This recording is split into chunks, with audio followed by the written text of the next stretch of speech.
I teach you to make tasty fettuccine Alfredo. Drumming my pain with his finger.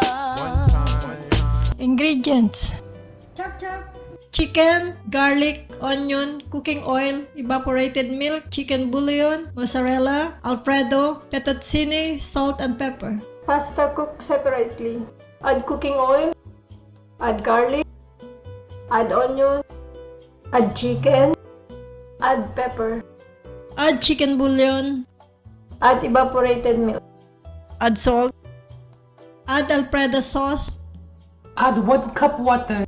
Add mozzarella cheese. add pasta. 5 minutes later. It's ready to serve. I feel good.